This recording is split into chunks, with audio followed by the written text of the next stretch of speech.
Hello, YouTubers, friends, compatriots, bootlickers, shills, debt slaves, search peasants, vassals, minions, meat sacks, Kurds. I'm Useful Idiot. Welcome. And so hasn't been splashed all over the news, but a couple of major developments have happened in the Middle East that aren't on a lot of people's radars. And that's a couple of new agreements that have been implemented by the Kurds.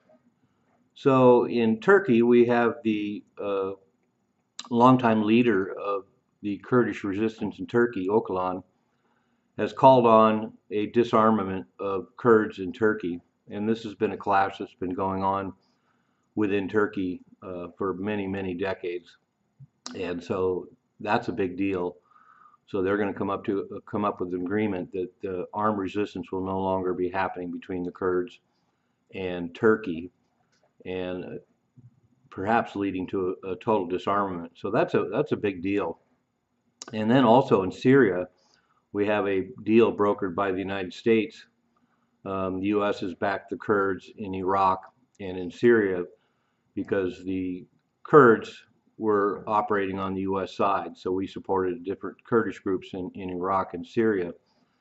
And the Kurds hold a fourth of Syria, and they have a force in Syria that they call the Syrian Democratic Forces. And the U.S. has brokered a deal there as well, where the Kurds in Syria will be folded into the Syrian military and also stop confronting the Syrian government. So these are two major developments as far as the Kurdish presence in the Middle East.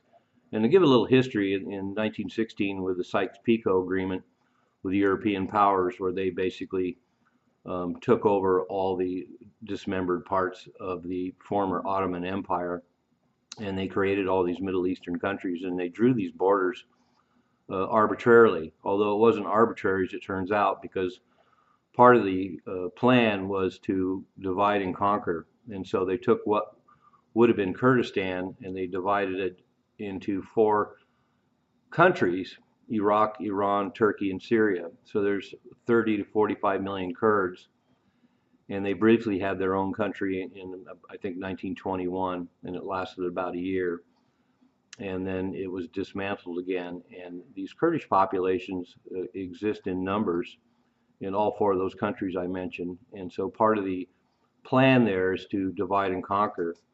If they can split those elements of the Kurdish population with these artificial borders into four countries, then they can continue to have hostilities going on, and they have been for 100 years.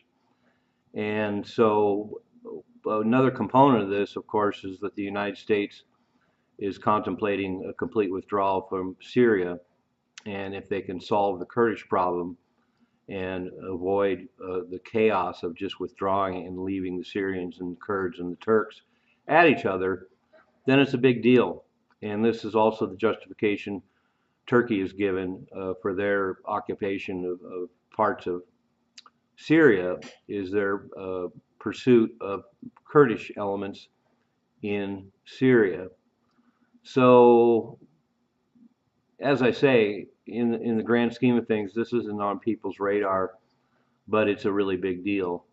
This clash between the Kurds in Syria, Iraq, Iran, and Turkey has been going on for 100 years, ever since the breakup of the Ottoman Empire. And the Turks, of course, consider the Kurds terrorists, and actually the United States considers certain Kurdish factions as terrorists.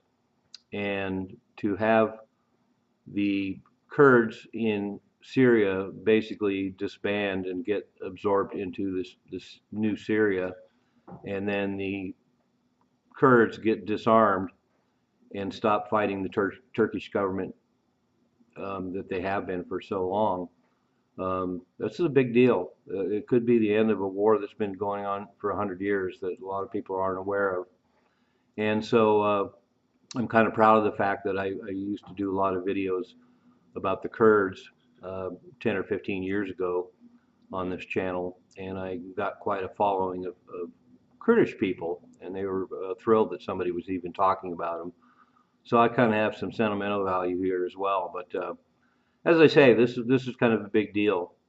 If the Kurds can quit resisting in Turkey and quit having clashes with the Turkish government, and then the Kurds in Syria get absorbed into the new Syria, then the level of hostilities gets lowered considerably, and we no longer have issues with Turkey and the Kurds. Big deal. So anyway, I'm pretty happy to see this war after 100 years perhaps coming to a close. I'm useful idiot, don't you be one too?